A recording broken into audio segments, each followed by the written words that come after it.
Witam Was pięknie, Rostomili. Posłuchajcie wiersza w czasy. Wiersz jest napisany po naszemu, naszą cieszyńską rzeczą.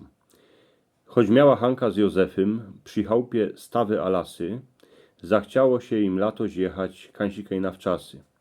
Do kancelarii, co rajzy przedowają, we strzodem zajechali, ale całe do połedni to trwało, niż się tam w końcu wybrali. Oba w gazetach, a w książkach se o świecie kupa poczytali, tuż paniczce, co w czasy przedowo, jeden przez drugiego mamrali. Bo tukej je hyc, tam furt padze, tukej zazie za zima, tam dowają dobrze pojeść, a hanej tam fajnego nic nie ma. Paniczka w kancelarii im wszystko o rajzach powykładała, kupa im tego o całym świecie, o dalekich krajach powyrządzała. Tam mieszkają murziny, a tukej ci, co eny w sałaszach bywają, ci radzi jedzą ślimoki, a ci z gliny chałupy stawiają. Gazda z gaździną są ciekawi tego świata, tuż posłuchają. Józef by jechał baj do Hiszpanii, piękne dziołchy tam mają. Jak se tego Hanka wszymła, chnet swojego starego oryczała, bo ona by kansik do Norwegii, kaje chłódek, rada pojechała. Teraz jako się tam dostać, bo autem przeca się nie do. Tuż do tych krain samolotem idzie polecieć pod samo niebo.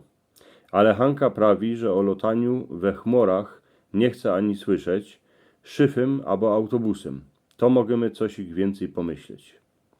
Już ich wieczór zastał, paniczka musi pomału zawierać. Tuż gazdowie musicie jakąś grajzę wartko tukej wybierać.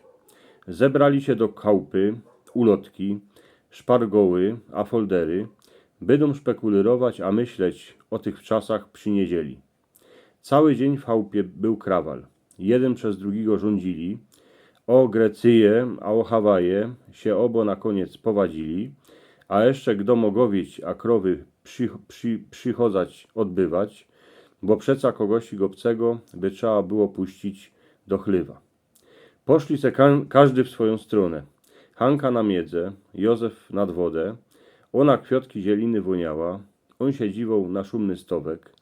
Oba se pomyśleli, że przeca tukej są jak na wczasach, trzeba iny więcej drepsić po gorach, miedzach, a po lasach.